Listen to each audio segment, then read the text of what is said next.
Hello students, एक बार फिर से स्वागत है आप सभी का विश्वास एजुकेशन की यूट्यूब चैनल पर।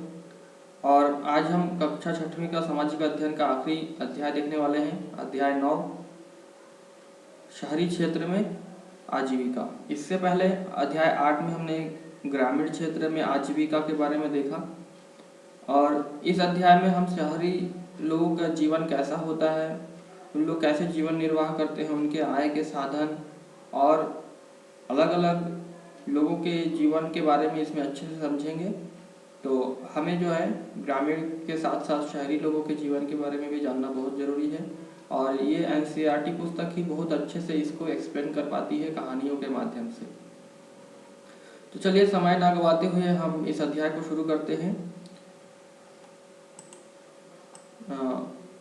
शहरी क्षेत्र में आजीविका, इसमें आप एक चित्र यहाँ पर देख रहे हैं। इसमें शहर की भीड़ भाड़ भरी जिंदगी को यहाँ पर शो किया गया है, जहाँ पे बस और यहाँ पे देखिए कुछ बेची जा रही है, यहाँ पे रेहड़ी पटरी है और लोगों की भागा दौड़ी लगी हुई है। कहते हैं कि शहर की ज़िंदगी रुकती नहीं है, तो यहाँ बहुत ही तेज़ ज़िंदगी चलती है। लोग एक ना एक काम में व्यस्त रहते ही हैं। बच्चे यहाँ पर स्कूल जा रहे हैं।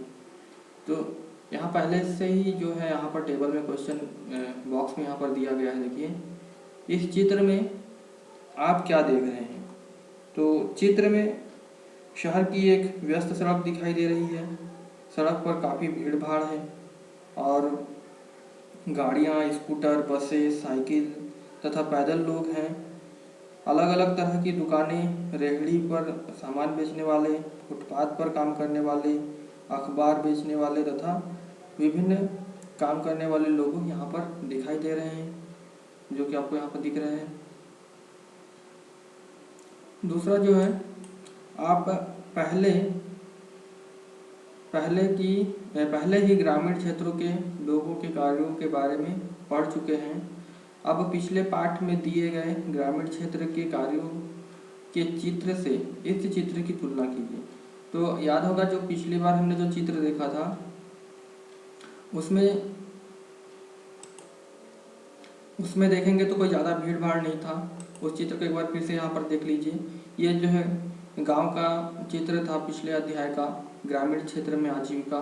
इसमें मछली पकड़ रहे हैं लोग, खेती कर रहे हैं और यहाँ पर किराना दुकान है, ईंट बनाई जा रही है, दीवार बनाई जा रही है, एक रेहड़ी पटरी वाला जो है सब्जी बेच रहा है। तो काफ़ी कम लोग रहते हैं गाँव में और ज़्यादा चहल पहल नहीं होती। वहीं जो है हमारे इस अध्याय के शहरी जीवन को देखिए, कितना व्यस्त भरा जीवन यहाँ पर होता है। अगला जो है कि शहर का एक भाग दूसरे भाग से अलग होता है। आपने ऊपर वाले चित्र में क्या भिन्नताएं देखी। तो ये जो चित्र है, शहर का एक हिस्से में देखिए बड़े बड़े बिल्डिंग होते हैं, जबकि दूसरे हिस्से में छोटे घर होते हैं। ज़्यादा बड़े घर यहाँ पर नहीं दिखाई देते हैं। जैसे कि यहाँ पर देखिए, यहाँ पर छोटे छोटे घर बने हुए हैं और ज़्यादा गंदगी भी फैली हुई है। ये एरिया जो होता है गरीब लोगों का होता है। तो ये डिफरेंस हमको शहर में देखने को मिलता है।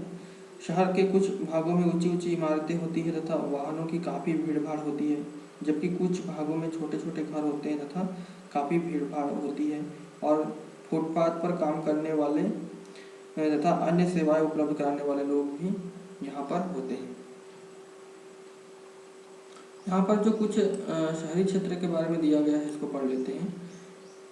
भारत में 5000 से ज़्यादा शहर हैं।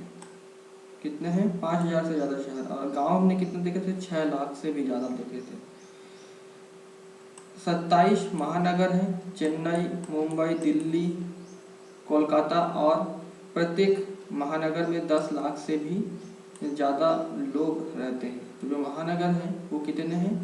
लगभग 27 हैं और उसमें 10 लाख से भी ज़्यादा लोग रहते हैं और काम करते हैं। कहते हैं कि शहर में ज़िंदगी कभी रुकती नहीं। चलिए एक शहर में जाकर देखें कि वहाँ लोग क्या काम करते हैं, क्या वे नौकरी करते हैं या अपने रोजगार में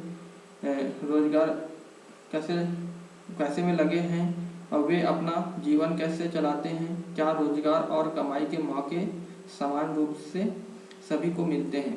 तो हम यहाँ पर एक एक व्यक्ति के जीवन को देखेंगे और उनके बारे में पूरी जानकारी हमें इस अध्याय से हो जाएगी। तो चलिए शुरू करते हैं यहाँ से। सड़कों पर काम करना। यह वह शहर है जिसमें मेरी मौसेरी बहन रहती है। मैं यहाँ गिनी चुनी बार ही आई हूँ। यह बहुत बड़ा शहर है। एक बार जब मैं यहाँ आई तो मेरी मौसेरी बहन मुझे घुमाने के लिए ले गई थी। हम तड़के ही घर से निकल गई थी। जैसे ही हम मुख्य सड़क की तरफ मुड़े, हमने देखा कि वहाँ काफ़ी चहल पहल है। तो ये लड़की अपनी कहानी बता रही है, जब शहर गई थी तो उसके बारे में वर्णन कर रही है। सब्जी बेचने वाली अपनी रेहड़ी पर टमाटर, गाजर व खीरे को सजाने में व्यस्त थी ताकि लोग देख सकें कि उसके पास बेचने के लिए क्या क्या है। उसकी बगल में फुटपाथ पर एक फूल वाली बैठी थी। वह सुंदर रंगीन व तरह तरह के फूल बेच रही थी। हमने उससे लाल और पीला गुलाब खरीदा। सड़क के दूसरी तरफ पटरी पर एक व्यक्ति अखबार बेच रहा था और वह चारों ओर से लोगों से घिरा हुआ था। हर कोई अखबार को पढ़ना चाहता था। वहाँ से बसें जोर जोर से हॉर्न बजाती हुई गुजर रही थी। तो ये शहर का वर्णन कर रही है। ऑटो रिक्शा स्कूल के बच्चों से ठसाठस भरे हुए थे। पास के पेड़ के नीचे एक मोची छोटे से टीन के बक्से से अपना सामान निकाल रहा था। वहीं सड़क के किनारे नाई अपना काम शुरू कर चुका था। उसके पास एक ग्राहक पहले से ही था जो सुबह सुबह दाढ़ी बनवाना चाहता था। सड़क से थोड़ी दूर जाकर एक औरत ठेला गाड़ी में प्लास्टिक की बोतलें, डिब्बे, बालों की पिन व चिमटी ले जा रही थी। वहीं पर एक दूसरा व्यक्ति घर घर बेचने के लिए साइकिल पर सब्जियां ले जा रहा था। हम उस जगह पर आ गए जहां रिक्शे वाला एक कतार में खड़े होकर ग्राहक का इंतजार कर रहे थे। हमने एक को बाजार जाने के लिए तय किया। बाजार वहां से 2 किलोमीटर पर था। वो लोग बाजार जाना चाहते थे, इसलिए रिक्शे वाले को तय किया उन लोगों ने। और इस बॉक्स में हम लोग एक कहानी देख लेते हैं बच्चू माझी का। एक रिक्शा वाला बच्चू माझी। मैं बिहार के एक गांव से आया हूँ जहां मैं मिस्त्री का काम करता था। मेरी बीवी और 3 बच्चे गांव में ही रहते हैं। हमारे पास जमीन नहीं है। गांव में मिस्त्रीगिरी का काम लगातार नहीं मिलता है। जो कमाई होती थी वह परिवार के लिए पूरी नहीं पड़ती थी। जब मैं शहर पहुंचा तो मैंने यहाँ पुराना रिक्शा खरीदा और उसका पैसा किस्तों में चुकाया। यह काफ़ी साल पहले की बात है। तो यहाँ देखिए बच्चू माझी जो है अपने रिक्शे में ही सो गया है, क्योंकि उसके रहने के लिए कोई ज़्यादा उससे ठिकाना नहीं है। और है भी तो अभी जो है थके हार के मतलब वो अपने रिक्शे पर ही सो गया है। रोज सुबह बस स्टॉप पर पहुंच जाता हूं और ग्राहक जहां भी जाना चाहे उन्हें वहां छोड़ देता हूं। फिर रात को 8-9 बजे तक रिक्शा चलाता हूं। मैं शहर की एक कॉलोनी में आसपास करीब 6 किलोमीटर तक रिक्शा चलाता हूं। दूरी के हिसाब से हर ग्राहक मुझे 10 से 30 रुपए तक देता है। जब तबीयत खराब हो जाती है तब मैं यह काम नहीं कर पाता। उन दिनों कमाई बिल्कुल नहीं हो पाती।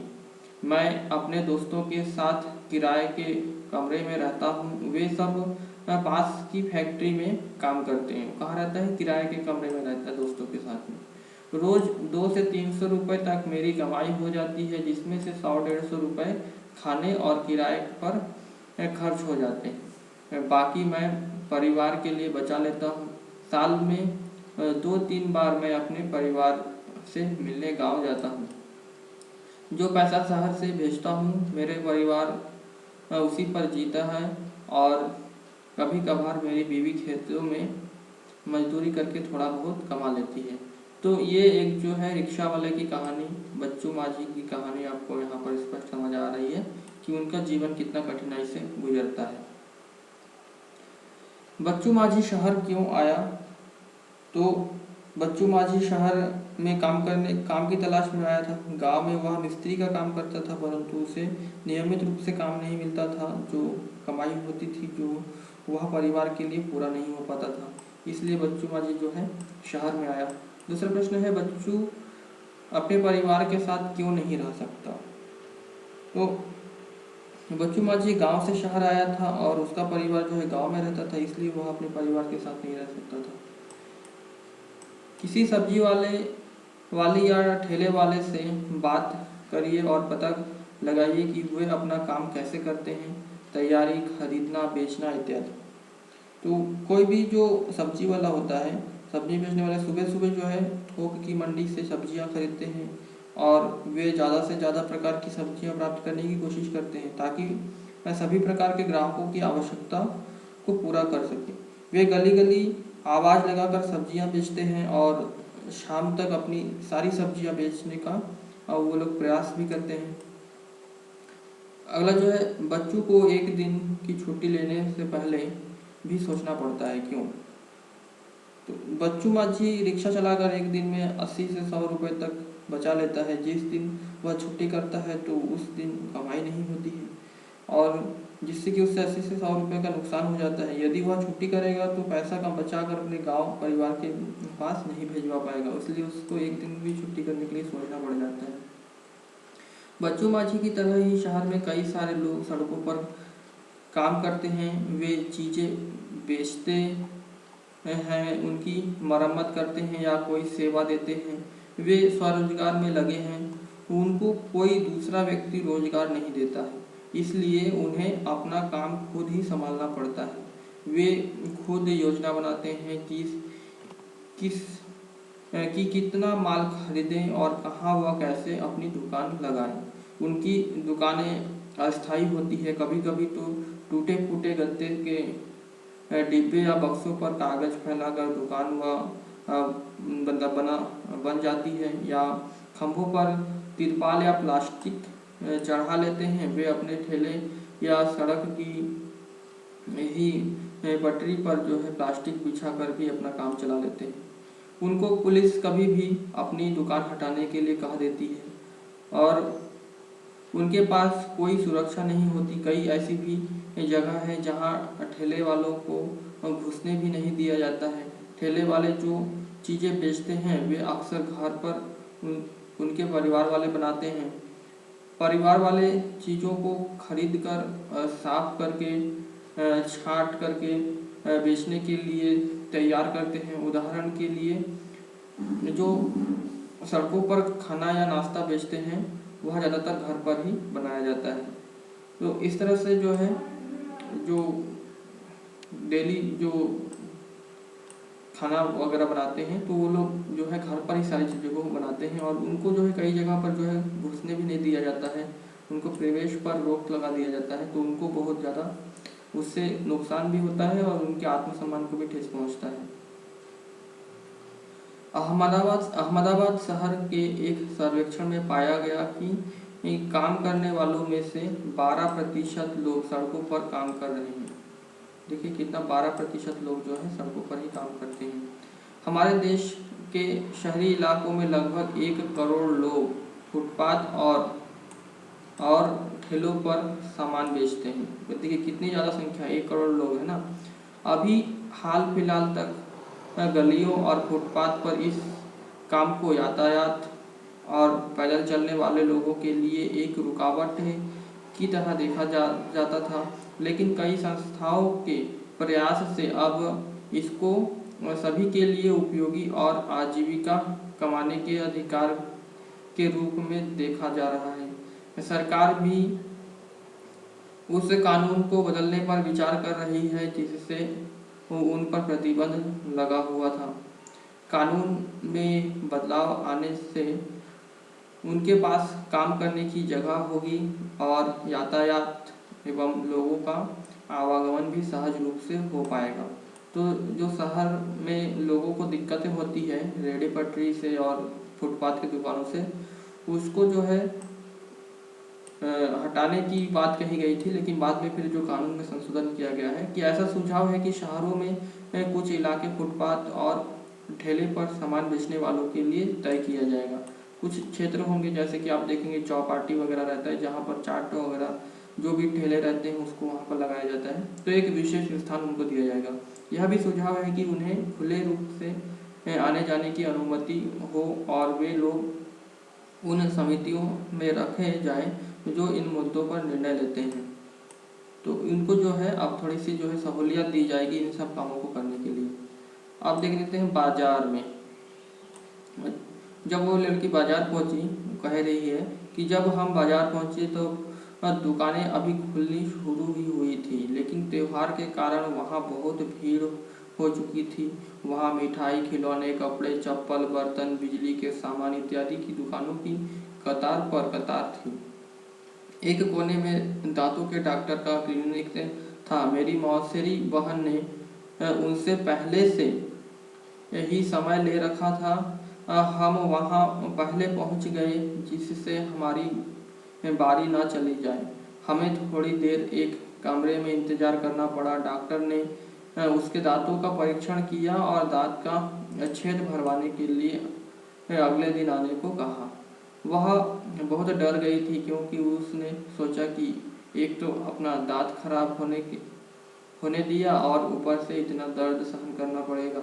डॉक्टर के यहाँ से हम सिले हुए कपड़ों के एक शोरूम पर गई क्योंकि मैं कुछ सिले सिलाए कपड़े खरीदना चाहती थी। इस शोरूम की 3 मंजिलें थी और हर मंजिल पर अलग तरीके के कपड़े थे। तो देखिए जो बड़े बड़े शहर होते हैं उसमें बहुत बड़े बड़े शोरूम होते हैं, मॉल होते हैं, उसकी बात कर रही है। हम तीसरी मंजिल पर पहुंचे जहां लड़कियों के कपड़े रखे हुए थे। बड़ी दुकान यहाँ पे हरप्रीत अपनी कहानी बता रहा है। पहले मेरे पापा और चाचा एक छोटी सी दुकान पर काम करते थे।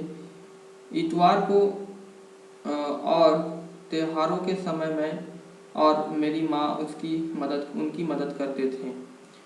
मैंने कॉलेज की पढ़ाई पूरी करने के बाद वहाँ काम करना शुरू किया। अब मेरी पत्नी वंदना और मैं यहाँ शोरूम चलाते हैं। तो यहाँ पर देख रहे हैं बड़े दुकान का एक दृश्य यहाँ पर दिखाया गया है, जो यहाँ पर बहुत महंगी महंगी चीज़ें होती हैं। वंदना हरप्रीत की जो पत्नी है वो अपने बारे में कह रही है। हमने कुछ साल पहले यह शोरूम खोला। मैं एक ड्रेस डिज़ाइनर हूँ। वंदना क्या है? ड्रेस डिज़ाइनर है। मैंने तरह तरह के फैशन के कपड़े बनाने की पढ़ाई की है, लेकिन आजकल लोग कपड़े सिलवाने की जगह सिले सिलाए यानी रेडीमेड कपड़े खरीदना पसंद करते हैं। इसलिए मेरा ध्यान इस बात पर ज़्यादा रहता है कि कैसे इन रेडीमेड कपड़ों को आकर्षक रूप से सजा कर रखा जाए। तो वो फैशन डिज़ाइनर होने के बावजूद क्योंकि लोग रेडीमेड कपड़ा खरीदना चाहते हैं, तो वो सजावट पर विशेष ध्यान आजकल देती है अपने दुकान में, ताकि ग्राहकों को वो आकर्षित कर सके। हम अपने शोरूम के लिए अलग अलग जगहों से सामान खरीदते हैं। ज़्यादातर माल मुंबई, अहमदाबाद, लुधियाना और त्रिपुर से आता है। कुछ सामान दिल्ली के आसपास के शहरों से, गुड़गांव, नोएडा से आती है। कुछ कपड़े हम विदेशों से भी मंगवाते हैं। इस शोरूम को सही रूप से चलाने के लिए हमें कई चीज़ें करनी पड़ती हैं। हम विभिन्न अखबारों, सिनेमा हॉल, टेलीविज़न व रेडियो चैनल पर विज्ञापन देते हैं। तो देखिए शहर में जब कोई दुकान चलाना पड़ता है तो दुकान चलाने के लिए उसको इन सब चीज़ों का भी खर्चा उनको वहन करना पड़ता है, ताकि लोगों को पता चले कि ये दुकान है इसके बारे में। अभी तो यह शोरूम किराए पर है, पर हम इसे जल्दी ही खरीद लेंगे। जब से यह बाजार आसपास रहने वाले लोगों के लिए मुख्य बाजार बन गया है, तब से हमारा व्यापार बहुत बढ़ गया है। हमने एक कार खरीद ली है और पास ही सोसाइटी में एक फ्लैट भी खरीद ली है। तो वो जो है वंदना बता रही है उनके सफलता के बारे में। हरप्रीत और वंदना की तरह कई लोग हैं जिनके पास शहर के बाज़ारों में अपनी दुकानें हैं, ये दुकानें छोटी बड़ी हैं और लोग अलग अलग चीज़ें बेचते हैं। ज़्यादातर व्यापारी अपनी दुकान का व्यापार खुद संभालते हैं। वे किसी दूसरे की नौकरी नहीं करते, लेकिन वे खुद कई लोगों को मैनेजर या सहायक के तरह पर नौकरी पर रखते हैं। तो जो व्यापारी लोग होते हैं खुद जो है अपना दुकान चलाते हैं और लोगों को नौकरी देते हैं, खुद नौकरी नहीं करते हैं। यहाँ पर बड़े लोगों के बारे में हमने जाना, शहर में कैसे उनकी जीवन होती है। यहाँ पे कुछ क्वेश्चन दिया गया है कि वंदना और हरप्रीत ने एक बड़ी दुकान क्यों शुरू की, उनको यह दुकान चलाने के लिए क्या क्या करना पड़ता है। तो वंदना और हरप्रीत ने एक बड़ी दुकान शुरू की है। इस दुकान पर उन्होंने जो है काम भी बदला है और रेडीमेड कपड़ों की दुकान शुरू की है, क्योंकि आजकल लोग जो है कपड़े सिलवाने की अपेक्षा जो है सिले सिलाए कपड़े पहनना पसंद करते हैं। वंदना एक ड्रेस डिज़ाइनर भी है। इस शोरूम को चलाने के लिए उन्हें अलग जगहों पर से कपड़े खरीदने पड़ते हैं। कुछ कपड़े जो है विदेशों से भी मंगवाए जाते हैं। शोरूम को सही रूप से चलाने के लिए उन्हें जो है विभिन्न अखबारों, सिनेमा हॉल में, टेलीविज़न में और रेडियो में विज्ञापन देने पड़ते हैं ताकि लोगों को इसके बारे में पता चले। वे रेडीमेड कपड़ों को आकर्षक रूप से सजा कर रखते हैं ताकि लोग जो है उनके पास आकर्षित हो जाएं। अगला क्वेश्चन है कि एक बड़ी दुकान के मालिक से बात कीजिए और पता लगाइए कि वे अपने काम की योजना कैसे बनाते हैं। क्या पिछले 20 सालों में उनके काम में कोई बदलाव आया है। तो अगर कोई आप किसी दुकान में जाते हैं तो हो सकेगा तो उनसे आप बात कर सकते हैं, लेकिन यहाँ पर जो कुछ मुख्य बातें इस तरह से हो सकती है कि बड़ी दुकान के मालिक अपने सामान को अलग अलग स्थानों से खरीदते हैं ताकि सामान में विभिन्नता आ सके। इसके लिए यह योजना बनाते हैं कि किस किस स्थानों से सामान खरीदना है ताकि ग्राहकों को विविधता उपलब्ध कराई जा सके। वे अपने सामान के विषय में विभिन्न माध्यमों से विज्ञापन देते हैं ताकि अधिक से अधिक लोगों को अपनी दुकान के बारे में जानकारी दे सकें। पिछले 20 वर्षों में उनके काम में काफ़ी बदलाव आया है। ग्राहकों की संख्या बढ़ी है तथा ग्राहकों की पसंद में बदलाव आया है। दुकानों की संख्या बढ़ी है। दुकानों के बीच प्रतियोगिता में भी वृद्धि हुई है। तो ये सब चेंजेस होते रहते हैं समय के साथ बड़े बड़े दुकानों के। जो बाजार में सामान बेचते हैं और जो सड़कों पर सामान बेचते हैं उनमें क्या अंतर है। तो बाजार में सामान बेचने के लिए छोटी तथा बड़ी दुकानें होती हैं और बाजार में दुकानें पक्की होती है जिनके पास व्यापार करने का लाइसेंस भी होता है। बाजार में दुकानों का अलग अलग चीज़ें बेची जा सकती है और ज़्यादातर जो व्यापारी होते हैं अपनी दुकान खुद संभालते हैं और कभी कभी वे कई लोगों को सहायक और मैनेजर के रूप में भी काम देते हैं जो लोग बाजार में सामान बेचते हैं। और जो लोग सड़कों में सामान बेचते हैं उनके सड़क पर सामान बेचने वालों की दुकानों में खंभों पर तिरपाल या प्लास्टिक लगाकर बनाई जाती है और यह अस्थायी दुकानें होती हैं। ये अपने ठेले या सड़क की पटरी पर जो है प्लास्टिक बिछाकर भी अपना काम चलाते हैं और सड़कों पर बनी इन अस्थायी दुकानों को पुलिस वाले भी कभी भी हटाने के लिए कह सकती हैं। सड़क पर सामान बेचने वाले जो स्वयं अपने परिवार के साथ मिलकर सामान बनाते हैं या स्थानीय रूप से जो है यह सामान बनाया जाता है। तो इनका दोनों का जो है काम का तरीका बहुत ही अलग होता है। आगे यहाँ पर देख लेते हैं कि ये पक्की दुकानें होती है जिनके पास नगर निगम के व्यापार करने के लिए लाइसेंस होता है। जैसे कि अभी हमने ऊपर देखा, नगर निगम यह निश्चित करता है कि सप्ताह में कौन से दिन बाजार बंद रहेगा। उदाहरण के लिए इस बाजार में दुकानें बुधवार को बंद रहती है। इस बाजार में छोटे छोटे दफ्तर है और अन्य दुकानें भी हैं जो बैंक और कुरियर इत्यादि की सेवाएं भी देते हैं। तो शहर में जो है बाज़ारों में दुकानों के साथ साथ बैंक, कुरियर सुविधाएं और भी बहुत कुछ, छोटे डॉक्टर के क्लिनिक्स, ये सब चीज़ें भी उपलब्ध होती हैं। उसके बाद आगे में देखेंगे फैक्ट्री के बारे में। वीडियो लंबा हो जा रहा है, इसके आगे फैक्ट्री में काम करने के बारे में और जो है लेबर जिनका जीवन मजदूरी करके कटता है, दिहाड़ी मजदूरी करने वालों के बारे में पढ़ेंगे और सवालों के आंसर हल करेंगे अगले वीडियो में। तो इस वीडियो को यहीं तक रखते हैं। उम्मीद है कि शहरी आजीविका के बारे में समझने में आप लोगों को मदद मिल रही होगी। मिलते हैं नेक्स्ट वीडियो में। धन्यवाद।